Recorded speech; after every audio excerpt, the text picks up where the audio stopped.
We're going to go to the phone lines now. Kenny in Long Beach. Ken, how are you?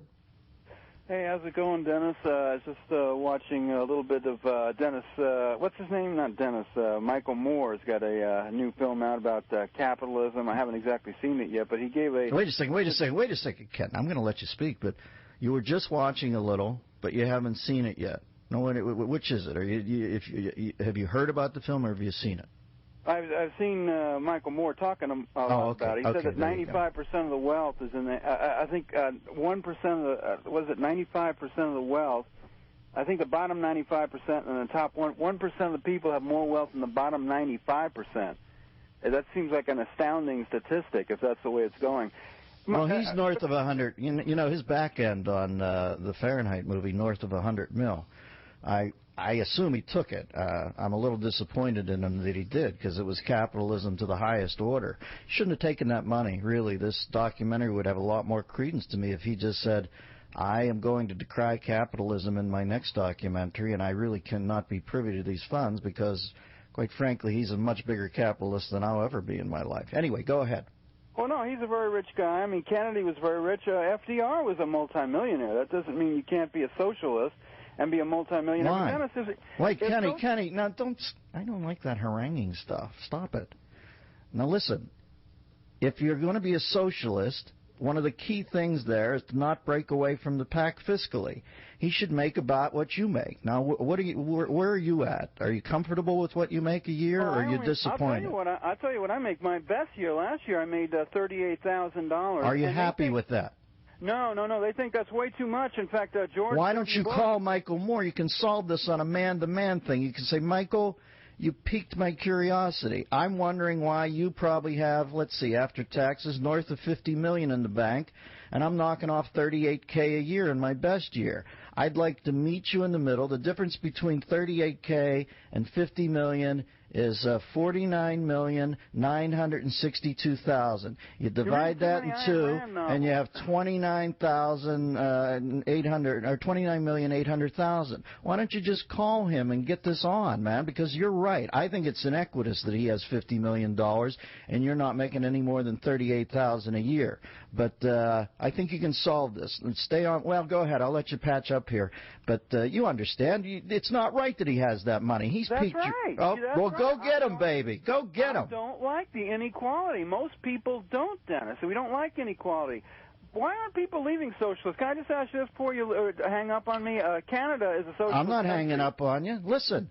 Okay. How old are you? How old are you?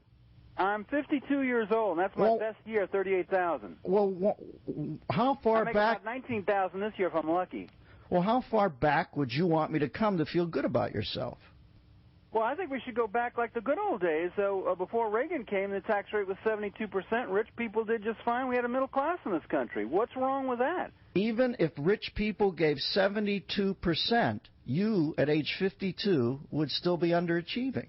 Well, they wouldn't pay these idiot CEOs, and if now you're escalating. Listen, I haven't taken the bait, so you're going to escalate the jargon here. I get it, but I'm still not going to bite. I'm saying I think you feel at age 52 you've underachieved. If I had told you at age 20, I don't know if you went to college or something, but if I had told you, listen, when you're at 52 you're going to max out at 38K, would you have been happy with that? Hey, I'm one of the lucky people. Most of your listeners probably don't even make $38,000 a year. What happened to your voice here? What happened to your voice? Why are you getting? It's getting weirdly whiny or something. I'm not getting mad. I'm just astounded that really, I think it would make your esteem feel worse. I think your esteem's somewhat compromised right now. I think you thought you'd do better. You haven't. I don't know what the parameters of that situation are. But I think your esteem would suffer more if you had another grown man come in and say to you, and maybe this is because I'm reading Atlas Shrugged right now and I'm feeling very Dagny Taggart, but I think your esteem would suffer more if somebody came in and said, hey, come over here, little guy. Like your little mascot or something. Say, here, I've made this money. Let me give you a little of this. Would that really help you? Wouldn't you feel weird about yourself? Hey, we have a right to have taxation in this country, including confiscatory taxes, okay? I don't even know what that word means. You go on Ayn Rand, right? Yes. Okay. Well, she always says, well, what right do you have? Well, under the Constitution, we do have the right to have, including confiscatory taxes. Okay, I'm saying you're claiming rights, and I'm saying, would you really want it? Wouldn't you feel sheepish? Wouldn't that dig you a deeper hole as you went into your late 50s? Wouldn't you say, my God, I had actually gotten to the point in my early 50s, my peak earning years, where my fix on my sort of unrealized dreams was to demand another adult man's money? Would that not bug you at all? Or I think people need to get jealous. That's the problem with Americans. They're not jealous. They let 1% of the people have 95% of the wealth. Europeans are so much more sophisticated, smarter. That's why their economy is actually bigger than ours. You know, the European Union is a larger economy than the United States. I just got it with the socialist country. I just got it with the people should get jealous. You're a pretty clever guy. I'm surprised you. I don't know if you did top out at 38 because you're pretty quick, and I like it the fact that you're nimble on your feet, and that's a pretty clever retort there. So I think this call might be feigned because I think somebody listen. If you are really this clever and you topped out, you're going to make $19,000 this year, which I think is the minimum wage. Tell me, or at least concoct a scenario that how has this happened in your life with your cleverness?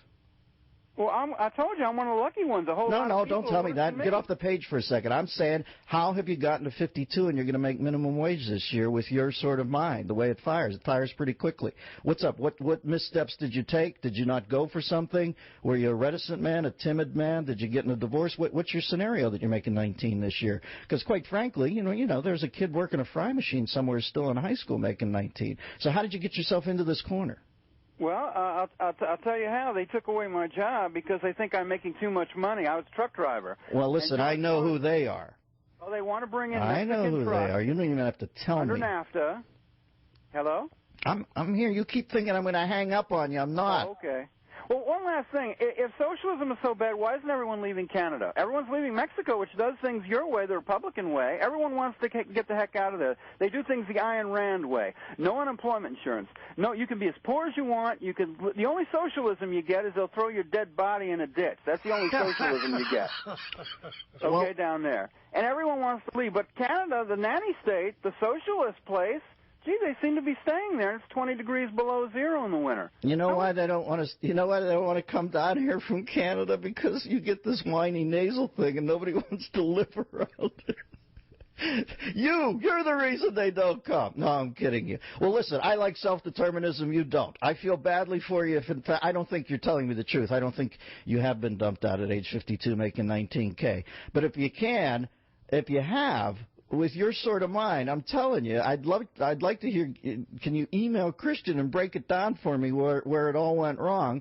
Because I'm fascinated. I really don't believe that you can make $19,000 at age 52. And yeah, you come down to that junction box, and I'm sure you can think, well, I'm going to get mad at the world or mad at myself. You opted for the world. That's fine too. But man, you have mismanaged it, baby. You've got an appreciable intellect. I don't know why you know. I know you're going to say life happens, but I don't think you pushed it hard enough. But that's okay. Listen, when guys end up not hitting the ball that they expect to hit, they often get angry like you, and I understand that. That's why I've let you vent for a while. And it was good talking to you. Will you call back, or are you just so put off by the fact that I haven't gotten devastated by the call that you... But where are all the illegals coming from Canada? That's what I want to know. Manitoba, Flin Flon, you know that corridor up there. Yeah, if you can't make it as a goalie, you got to come down. Jesus, I mean, that is an underground express up there. They've just got, I remember Leo Boyven, Cesar Maniago, all the greats. Gump Worsley, he was running a halfway up house up there. He had to wear him, first guy to wear a mask. Not only he wore that mask, never mind.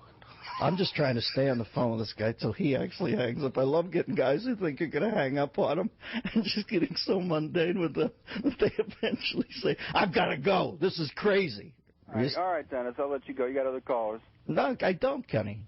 Oh, okay. Well, Ayn Rand. Listen, none of these rich people are like the people in the Ayn Rand novels. All those people in her books are like Thomas Edison, and they're Frank Lloyd Wright, or some people would say Frank Lloyd Wrong. You know, that's a Fountainhead book. Now, see, why weren't you a great joke writer if you could turn?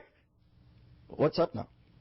But anyway, but that, maybe I'm crazy, but most of these CEOs, I think you could pick the janitor with a toilet plunger on his arm, and he could be. You put him in a $3,000 suit, pay him $200 million a year, and nobody would even know the difference. Yeah, but here's what I'm wondering: why is the janitor with a plunger on his arm? I guess you referred to as disparagingly in a way. Why is he making twice as much as you? What have you done? I mean, you think about it. The janitor who's cleaning toilets is probably making, I guess, $19,000 a year.